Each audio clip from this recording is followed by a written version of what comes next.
an honor to talk to you all. I don't do that often. So I thought that for our conversation, we get a half hour together. Wish I could be with you all more. And I thought an interesting topic to talk about is, what do you really want? We talk about wisdom. People talk about attracting to themselves, the laws of attraction and all those sorts of things. But the question really is, from a spiritual point of view, what do you really want? And religion's about what you're supposed to want, and we know how that works. Spirituality is not about that. Spirituality is about looking deeply within and seeking truth, clarity. That's what it's about. So this discussion has nothing to do with my feeling what you should want, or you even feeling guilty or weird about what you do want. The question is, what do you really want? And the way to do that, and I'm going to be very bad in doing this, is to say, here's a piece of paper, not really, but figuratively, and I want you to write down what you want. Just take a little time. Don't do it. Take a little time and write down what you want. And if you're like most human beings, probably first on the list is a good relationship, something that makes me feel important, needed, wanted, loved, secure, all that kind of stuff. And so whether you're in a relationship, I'd like it to get better. Someone so should behave in different ways, should understand me better, etc. Or if you're not in a relationship, how to find my, quote, soulmate, somebody who just fits perfectly with me and just fulfills the meaning of my life. And if we're really honest, we write down a nice house and a Ferrari, or at least some sort of a car, and perhaps children, and or perhaps a little time without the children, and we make our list. Nobody's judging. Just be honest. You put that down. The purpose of this discussion is, no matter what you put on that list, unless you're very highly evolved, my experience is it's not really what you want. It's not that it's wrong. It's just not really what you want.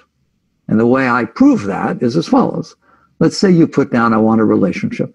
I want to meet somebody. I want to have that special relationship.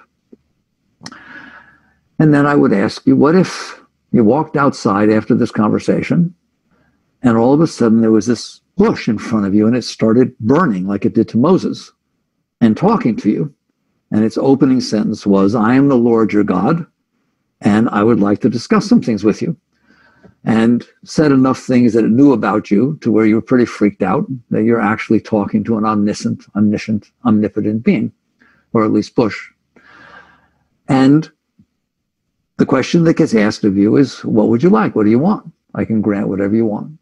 And having gone through this exercise with me, you feel, God, thank God, Mickey, I'm prepared. This is neat. I thought about it. And you say, I want a relationship. I want to meet somebody. I want to have that thing I've looked for my whole life. Or I want a house. Or I want the perfect job. I want a job that makes me, that fulfills what I'm looking for. And what God tells you at that point is, I can give you that. I have the power to give you that. But there's a caveat, which you probably want to hear before I give it to you, which is, I can give you that perfect person. They will be loyal to you. They will stay with you your entire life. But the caveat is that you will be completely unfulfilled. You will feel sad every time you come into their presence. You will not feel any love. You will not feel any joy, happiness, meaning. But they'll be there, and they will dote all over you, and they will just be the most perfect partner that they could possibly be. Or give you the job that you thought would be the most amazing thing, but it's hollow for you. You go there and you thought it would turn you on, but it doesn't. And you just loathe going to work, and you're just not excited about it. So therein lies what do you really want? Because what you're going to find is, if you were given the opportunity to have a relationship with that person I just described, or have the job I just described, but it didn't do squat for you, and it left you hollow inside, you would say, I don't want it. In fact, if it's going to make me miserable inside, I really don't want it. Keep it away from me. And so to move quickly, because we don't have a little time here, then I say to you, you lied to me when you said it was what you really wanted. Because it isn't true you wanted a relationship. It isn't true you wanted children. It isn't true you wanted money. It isn't true you wanted to travel around the world. It isn't true that you wanted, et cetera, et cetera. What's true is you wanted to feel good inside. You wanted to feel love. You wanted to feel joy. You wanted to feel inspiration, excitement, meaning. Those are inner things. They're not outer things. You listed the things you listed because you thought they would give you what you really want. And so wisdom, yoga, spirituality is about going deeper. Buddhists talk about working at the root. So the truth of the matter is, the only thing you needed to write on a piece of paper when I asked you, what do you really want, is a sense of total well-being. I want to feel love. I want to feel joy. I want to feel inspiration. I want to feel meaning and depth. And you made the mistake of doing it what I call indirectly, by saying, I want something outside that I think will make me feel that inside. So without belaboring the point, to go deep and to really be on a spiritual journey, you don't let yourself do that anymore. Because I'm sure there are plenty of times that you said, oh my God, if only this happened, I'd be fine. And you know that didn't turn out that way. Even if it did for a moment, it didn't stay that way. It's not like there wasn't anything else you ever wanted. And likewise, if something was bothering you, you sat there and said, if only that would go away, I'd be fine. That again is not the truth. So you come down to the point where eventually you'd be totally honest with yourself. It may sound selfish, but you'll see in the end it's not. To where you say, I want to be happy. I want to feel love. I want to feel joy. I want to feel inspired. I want to be turned on inside all the time. So now if that burning bush was sitting out there and you were wise enough that when God said to you, what do you want? And you said that, whoa, you're a winner, right? How can you lose if from the moment you wake up in the morning, you're turned on, you're inspired, you're excited, you can't wait to see what's going to happen for the rest of the day, and you embrace it totally, and then at night, you've given everything you have, you put your head down, you fall asleep, you wake up again, I'm back, ready to go. That would be a beautiful life, and that's what you're looking for. You just think you need all these things in order to get that. So now we go to the next step of what do I really want? And the question that gets asked by a person who's deep and wants to go spiritually is, yes, I want to feel okay inside. That's really what I want. The outside is not what I'm about. It just seems to, in my past, I've had the experience that the outside changes how I feel inside. And that's what a wise person starts to realize. That if certain people walk up to me and they say certain things at just the right time in just the right way, it turns me on. If the same person walks up to me at the wrong time and says the wrong thing in the wrong way, it turns me off. So I now have taken on the task of manipulating, controlling everybody who walks up to me so that they say it right, what I want at that time, and they don't say what I don't want. And it just comes down to I have this list of what I want and what I don't want. And most human beings, and most means 99.9%, have devoted their entire life to getting what they think they want and avoiding what they think they don't want. And the emphasis on the word think. Versus it becomes much simpler when you realize what I want is to be okay. I want to feel love. I want to feel joy. I want to feel happiness and inspiration. So now as you look at that, the next question becomes, why don't you? Because your experience is I can only feel those things if the outside comes in through my senses in a certain way. So the depth where you start to get spiritual and you go deeper into this is you ask, why is it like that? Why is it that if I get what I want, it turns me on? And if I don't get what I want, it turns me off. And if I get what I don't want, it definitely turns me off. And if I don't get what I don't want, I feel relieved. We take that for granted.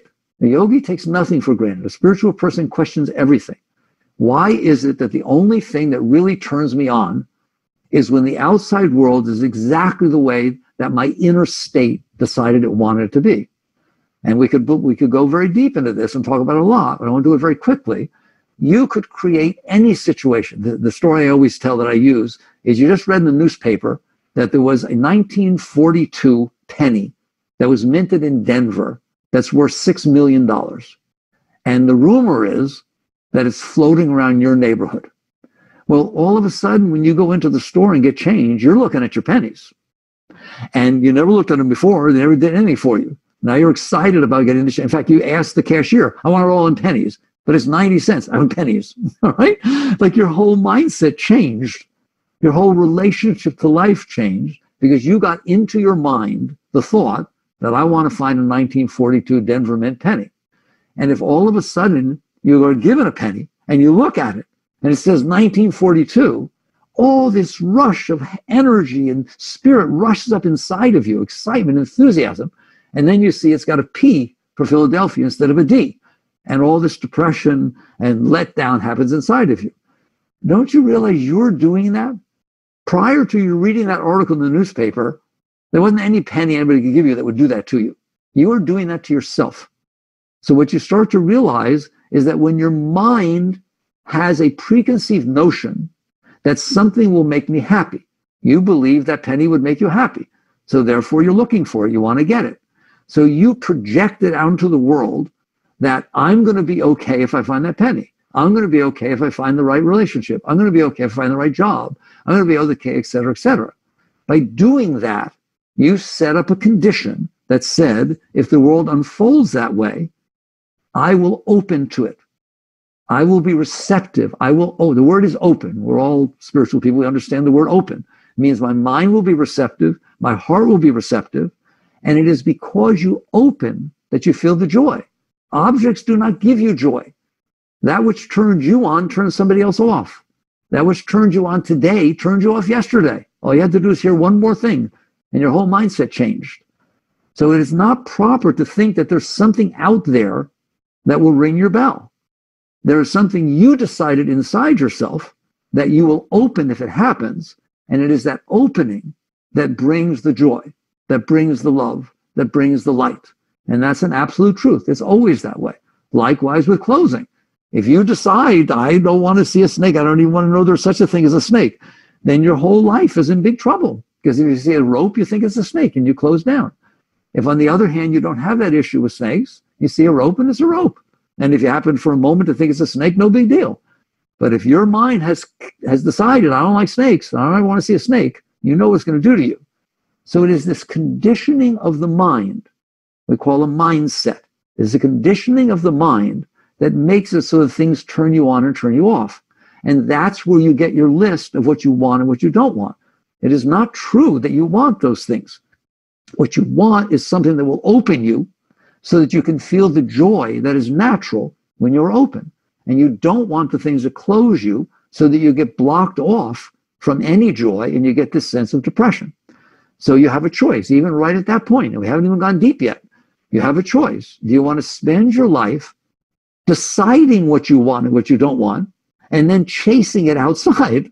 Or do you want to sit there and work inside to realize all I really want is the joy and the love, and if I stay open, I can have those. I don't need outside conditions to keep me open. So I make a very important point, because in spirituality it gets mixed up. Spirituality is not about renunciation. There's no renunciation. Renunciation says, I've decided what it is that will make me happy, and I'm not going to do it. Well, that sounds rather absurd, right? Spirituality says, it was stupid of me to decide what will make me happy instead of being happy with life, instead of being grateful and turned on by all of the amazing things that are happening in front of me and all the past experiences I got to have. Why don't I just enjoy all that and then come into life filled with love, filled with joy, and give the whole of my being to the moments that are unfolding in front of me? That's what spirituality says. So it's not about renunciation. It's not about things are wrong and things are right. It's about understanding that you did this. You did this with your mind. You set up conditions in which your mind would open, and then your heart opens, and conditions in which your mind would close, and your heart closes. So spirituality is very, some people say spirituality is not logical and rational. It is so. It's saying to you, why are you doing that? If you want to have a beautiful life spin around a planet in the middle of nowheres, why don't you just open? It's your heart, it's your mind. It doesn't need conditions to open. It's just you don't know how to do it. It's you've become used to, programmed, habitual, that you had a past experience. This, by the way, this is where it comes from. How did you decide? How did your mind decide what it is you want and what you don't want? You did not make those decisions. They were programmed into you by your past experiences, all of them. So you had a past experience where something was nice with a certain person, they looked a certain way, they had a certain name, they drove a certain kind of car, whatever it is. And it really was high for you. It was beautiful, years and years ago. Now one of those things shows up. You meet somebody with that name. As shallow as that sounds, don't kid yourself. You meet someone with the name of your ex, you close down, even though it's not the same person. You meet someone with the name of who you had your first date with in high school, that it was a wonderful relationship, and you open up. And likewise, when you see a car they had a nice experience in, it turns you on. So you are programmed by your past experiences such that if they were good experiences, they tend to open you when something reminds you of them. When they were negative experiences, they tend to close you. And that is where you get your list of what you want. That's why all of our lists are different. Everyone's list is totally different. If someone tells you the list is the same as yours, they're manipulating you because everyone has had different experiences. And based upon those experiences, it left these impressions on your mind, and you came up with this list of what I want. So when you make the list of what you want and what you don't want, you're really making a list of your past. That's how you came up with those things, even colors that you like, anything. They are impressions. Skinner, the psychologist, said man is the sum of his learned experiences. It's not true. It's true that your mind and your heart, your personal heart, are the sum of your learned experiences, but you are in there noticing this. So I make a big distinction with BF, right? That you are in there and you are noticing that your mind is the sum of your learned experiences. And it is. That's where psychology meets spirituality. Psychology is right. All of the psyche, your thoughts, your patterns, your likes, your dislikes, your problems, and neuroses, etc., are the sum of your learned experiences. But you are in there. You are the consciousness, the awareness of being who notices that what I'm saying is true. So basically, you come to the point where you have to decide, do I want to continue letting my past leave impressions on my mind and my heart such that only certain things will open and close me, and then I will spend my life chasing after, manipulating, controlling, conniving, whatever you want, the world around me so that sometimes it unfolds the way I want? Or do you want to sit there and understand that you're the one who's making these decisions? It's your mind who's setting up the conditions. Why don't you just not do that? And that's where you get deep spirituality. We're already at the deepest point. And sometimes I quote from you all this very, very deep writing called The Third Zen Patriarch. It's the treatise on faith mind. It's considered by many as one of the deepest spiritual writings ever written. Its first line is all you need. The great way is not difficult for those who have no preferences. But that is not renunciation. It is not about getting rid of your preferences. It is about realizing that preferences limit your joy to having to match them. And if you don't have all of these likes and dislikes and preferences and conditions and so on, you're going to find out that life is amazing. Even the challenges of life are amazing. What's wrong with challenges? We play sports, we like challenges. Nobody wants to play a team that you beat 700-1 every time you play them. You want to be challenged. You want to have to bring out the best of your being. If you can get clean inside, where you're not being run by all these past impressions, we call them some scars in yoga, all these past impressions, which are telling you, and they are telling you constantly, you can only be happy if this happens, and you can never be happy if it doesn't, and you will never be happy if such and such happens. And then you go out into the world chasing this, as opposed to working inside on yourself to say, I don't need those conditions. Life is amazing. I'm sitting on a planet, spinning in the middle of nowheres, and there's all these events happening. Don't worry, they won't last. You're not going to stay here. But while you're here, do you want to run around and fight with life and people and places and things and even the weather to try to make it be what you think you want? Or do you want to work on yourself to clean up this mess inside so you can be open all the time? That's what spirituality is about. It's not about renunciation. Renunciation is too late. You've already decided that you want something, you need it to be happy, but you're not going to do it. Depth, spirituality, is understanding you don't need anything. You don't need anything. Doesn't mean you don't do anything, but you don't need anything. You're whole and complete within yourself.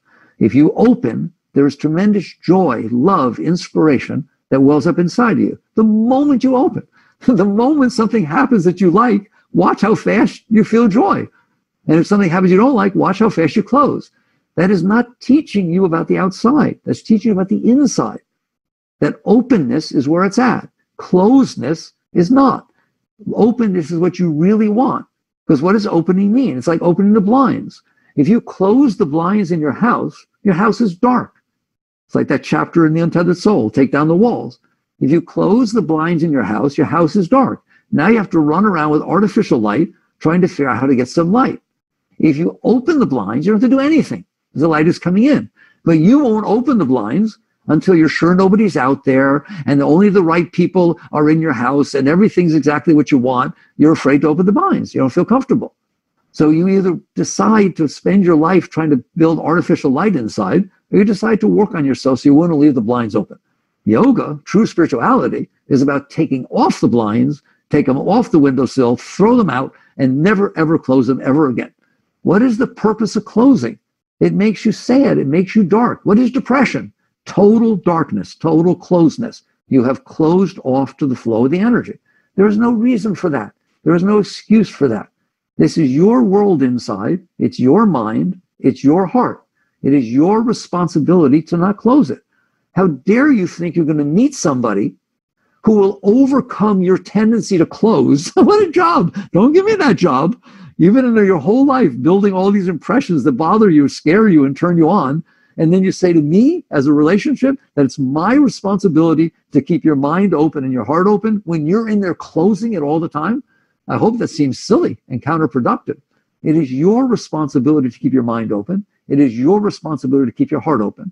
And once you learn to do that, they're your mind and your heart. Once you learn to do that, you will feel joy all the time. And I mean all the time. From the moment you wake up in the morning, you'll be inspired. You'll love to go to work. Even if you went to the same job for 30 years, you don't ever get bored. Why? Because there's energy flowing up inside of you. You will get the most out of your relationships. You will be able to give the most to all moments that are unfolding in front of you. Why? Because now you're a giver instead of a taker. When we come into into interaction with the moments in front of us, we're looking to see what we can get. We're looking to see how we want them to be. We're speaking to change things. We're dressing certain ways. We're doing all kinds of things to manipulate the moment so that they will be the way we want. And then when they come inside, they'll turn us on. A being who has learned to be open all the time never does that. They don't need to do that because they're already feeling what they want to feel. They're feeling joy. They're feeling love. They're feeling inspiration. So now when the moment unfolds in front of them, they can give to it. They can take this joy and love that they have, and they can shine it upon the moment, people, places, and things that are unfolding. So this is spirituality. It is not about, that's why at the moment I'm going to say there are teachers, and I love all teachings. It's all fine. People work at whatever level work at. But this whole thing about abundance and attracting to yourself what it is that you want and how to use mantras and spirituality to make sure you have what you want. True spirituality is about not wanting. True spirituality is about being filled with joy from inside and then sharing that outside. It's not about attracting to yourself what you want. Is there a law of attraction? People ask me, is there a law of attraction? Yes. And you better be scared of it. Because if it's true that you attract what your mind is thinking, you better take a look at what your mind is thinking. In other words, it's not only when you're sitting there trying to attract something to yourself with affirmation. What about your mind all day when it's complaining and it's yelling at people and it doesn't like stuff? What if you're attracting that way? So you eventually catch on that it is not about getting what you want. It is about learning to find out that what you really want is to stay open and not have conditions on that openness. And then it comes down to, how do you do that? Are people capable of doing that? Or is that just reserved for, some special beings, Buddha and Christ, that have walked the face of the earth? Everybody is capable of that. How do I know that? If I tell you to pick up 5,000 pounds, you may not be able to do that. In fact, you won't. You won't be able to do that. So I've told you to do something that you have never done, and you're not doing it, so you may not be able to do it. But if you're actually already doing something, you're already doing it, and I tell you not to do it, you're always capable of that because you're the one who's doing it. So inside, you are the one who's closing your heart. You close it. You are the one who's closing your mind. You do that. They're your thoughts. It's your feelings. They're nobody else's. So you are in there doing these things. So if I tell you the way to stay open is to not close, I don't teach how to stay open. That's more like finding out how to get what you want. I'm interested in you learning to not close. What a difference. If I say to you, I want you to open your heart right now, you wouldn't even know how to start. But if I say to you, somebody says something you don't like, don't close, you know where to start, right? Because it's happening inside of you, and you see the tendency to do it. All I'm asking you to do is don't do that. And I'm telling you, that will take you the whole way. Don't worry about opening. Worry about not closing. There are going to be events that unfold in your life that naturally open you. A beautiful sunset, a bird singing. Sometimes you get what your mind wants, all right? You open. Great. Nothing wrong with that. Don't close. How come it only lasts a minute? How can you see a beautiful sunset? You feel like, oh my God, I looked into the face of God. Then you go right back into your mind with all your problems. Why? Why don't you learn to not close? Once you get some openness, start to work with yourself to not close. And this is how to get what you really want. The deep spiritual teachings are really teaching you how to get what you want. Because what you want is to feel love and joy and happiness all the time. And so if you can get that from within, you then can share it. And again, this is not selfish. What did Christ say? One of his favorite teachings, right? Man does not live by bread alone, but by every word that leaveth the mouth of the Father. Only a yogi, a spiritual being, knows what that means. It means you don't live off of what's coming in from outside. Bread is much bigger than just eating. It's all of these circumstances that we need that feed us. All right? You do it by tuning into the energy within. Every word that leaveth the mouth of the Father. That's where the spiritual energy is coming from. It's coming from spirit.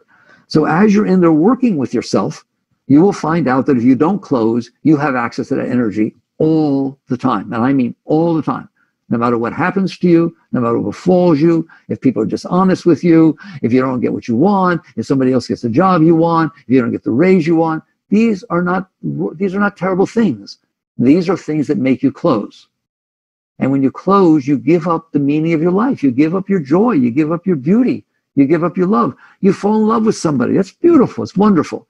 They do something. They slurp their soup. They leave the cap off the toothpaste. They, whatever it is. They pull the blankets off in bed, right? They just do some silly little thing. And I'm telling you, you're going to close. Why would you trade love, which is so precious, for a stupid little thing like your mind not liking some little trait that somebody has? I'm encouraging you to look at it that way and say, I'm ruining my relationship and giving up love by deciding to not like what this person did or deciding to not accept this or accept that. That's why now you're at the core of spirituality. Acceptance, surrender. What does it mean? It means I'm not going to let the outside world close me. I have the right to have it beautiful inside. Nobody has the right to take that away from me. This is my world. I live in here. And that becomes your spiritual work. And so I've taught many times. I teach you my books you can read, the course I do with SoundsTrue you can take. It goes into how do you learn not to close? Because that's what matters. Something happens, you will see your heart start to close. You will see your mind start to complain. I always tell people, start with the easy stuff. Somebody's driving 15 miles an hour below the speed limit in front of you. You're in a rush. Watch what you do to yourself. You're not talking to that driver. They don't hear you. You're not doing anything of any meaning, but you're in there bothering yourself. You're in there closing yourself. I can't believe he's doing that. Look, the sign's right there. Why can't he read this? What's wrong with people? What are you doing? You're making yourself miserable. Stop it. That's where spirituality is. Don't worry about finding what you want. That's too limiting. Learn how to stay open in the face of whatever's happening. If it rains when you don't want it to, if it's too hot, don't let your mind close you. Why would you close about the weather? You don't want any weather? Weather's a nice thing. It's good that it rains. The plants really need it, all right? And you need the plants. Learn to accept, to honor, respect, and appreciate the experiences that are unfolding in front of you. They won't match your past experiences of what you wanted and didn't want. They're not supposed to, and they won't. The question is, are you capable of letting go of this mesh you've made inside so that whatever experience unfolding in front of you keeps you open or causes you to open? If somebody's standing in front of you yelling at you and you don't even know who they are, it can be fun. You don't have to freak out. Like, this is neat. I'm standing on planet Earth and somebody's yelling at me. I dare you to try and be like that. I dare you to work with yourself little by little to where nothing can close you. I like you. I care for you. I love you, right? That's the teaching. Don't close. Don't expect somebody else to protect you so you don't close. Don't expect somebody else to open you after you've closed. This is your inner environment. You are responsible for it. Learn, practice like you practice the piano, you practice math, you practice tennis. Practice not closing. Start with the simple stuff. If you will do that, you will find there is this beautiful river of joy that flows inside of you all the time. Nothing can take it away from you except you. It is only by closing yourself to it, closing your mind and closing your heart, that you won't feel it. And eventually you'll realize it is the nectar of life. That inner flow of spirit, that inner flow of Shakti, that inner flow of energy is the beauty of life. And if you have that, you can share it with others. You become a blessing on this earth. But if you're willing to keep your personality closing and allow yourself to ruin your life by closing, it's not going to happen. So that's the half hour. I've communicated what I wanted. Work on yourself. Don't expect somebody else to do it. You have the right every day to stay open, every day to work, every moment. It's not meditation. It's every moment and second of your life. You work on not closing. And I guarantee you, if you do that, something very beautiful will well up inside of you. And it will eventually get so strong that it will pull you into it. And those are the great high states, the great high spiritual states. Very good.